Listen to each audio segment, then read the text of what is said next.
ময়লার ভাগাড়ের কারণে একটি এলাকার মেয়েদের বিয়ে হচ্ছে না। বিষয়টি শুনতে কেমন বিদঘুটে মনে হলেও এরকম একটি পরিস্থিতি তৈরি হয়েছে নেত্রকোনা জেলা সদরে। সেখানে একটি আবাসিক এলাকায় পৌরসভা কর্তৃক ময়লা ফেলার কারণে ওই এলাকার পরিবেশের মারাত্মক অবনতি হয়েছে।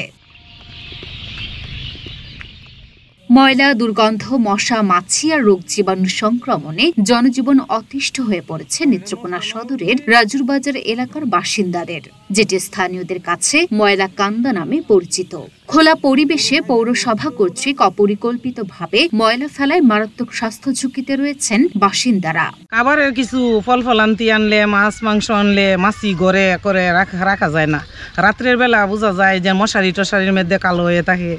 এরকম দুধ টুতে তার মতো একটু গন্ধ গ্রান পাইলেই বইরা যায় ঘর।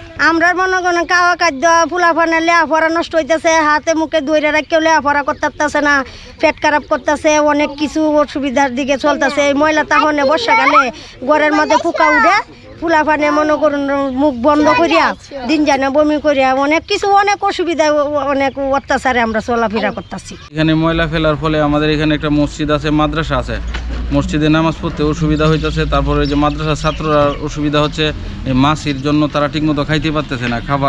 খাবার নিলেই মাছি, সবসময় মাছির ওষুধ ব্যবহার করেও নিয়ন্ত্রণ করা সম্ভব হইতেছে না। এই পরিমাণে মাছি উৎপাদিত হইতেছে এই ময়লা থেকে।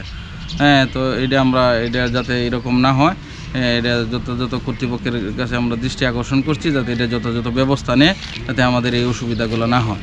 সরেজমিনে দেখা যায় অপরিকল্পিতভাবে ময়লা আবর্জনা ফেলায় নানা রকম সংক্রামক রোগে আক্রান্ত হচ্ছেন স্থানীয় বাসিন্দারা। ময়লার দুর্গন্ধে টিকতে না পেরে এলাকাও ছেড়েছেন অনেকেই। এমনকি বিয়ে ভেঙে যাওয়া সহ আত্মীয় স্বজনরাও তাদের বাড়িতে আসছেন না বলে জানিয়েছেন স্থানীয় বাসিন্দারা। দুর্গন্ধে থাকা যায় না, মানুষের পরিবেশ দূষণ নষ্ট হয়ে যায়, এরপরে মানুষ ভাত খাইতে পারে না, ঘুমাইতে পারে না, দুর্গন্ধ সবসময় অনবরত ছড়াতে। দুর্গন্ধ যে আমাদের যে মাছিগুলা যে মানে ময়লা ফেলাইলে আমাদের মাছি বাসার ভিতরে রান্না বান্না যেন করে সব কিছু খাবারের মধ্যে মাছি পড়ে। আর আপনার বাচ্চা পড়াশোনা করতে পারে না, লিখতে গেলেও বাচ্চা চোখে পড়ে, বাচ্চা যে ঘরে বাসা করে আঙ্গিনা দৌড়ে মাছি, একটা গাছ লাগানোর পরে এটার মধ্যে মাছি বসে থাকে। মেয়েরা ঘরে ঘরে শ্যান হয়ে রয়েছে, বিয়া দিতে পারিনি ময়লার কারণে। আমরা এত কষ্ট হইতেছে, আর অনেক মানুষের মনে শ্বাসকষ্ট হইতেছে, আমরা দম খাওয়াতে পারি না, আমরা এই অবস্থায় আরম্ভ হয়েছে। বিশ্ব ব্যাংকের অর্থায়নে 2016 সালে তৃতীয় নগর পরিচালন ও উন্নতিকরণ প্রকল্পের আওতায় প্রায় 6.5 কোটি টাকা ব্যয়ে এই এলাকার 3.2 একর জমিতে বর্জ্য ব্যবস্থাপনার কাজ শুরু করে পৌর কর্তৃপক্ষ। কিন্তু প্রকল্পের মেয়াদ শেষ হয়ে যাওয়ায় কাজটি সম্পূর্ণ করতে পারেনি নেত্রকোনা পৌরসভা। তাই প্রতিদিন শহরের প্রায় 3 থেকে 4 টন ময়লা বাধ্য হয়েই আবাসিক এলাকায় ফেলতে হচ্ছে বলে জানিয়েছে পৌর কর্তৃপক্ষ। বিশেষ করে মাছিবাহিত যে রোগ, আমাদের টাইফয়েড, তারপরে আমাদের কলেরা, গ্যাস্ট্রোএন্টারাইটিস, এই রোগগুলি বৃদ্ধি পায়। মূলত ময়লাগুলি অবশ্যই মানে কোনো ক্রমেই আবাসিক এলাকার কাছাকাছি ফেলা যুক্তিসঙ্গত নয়।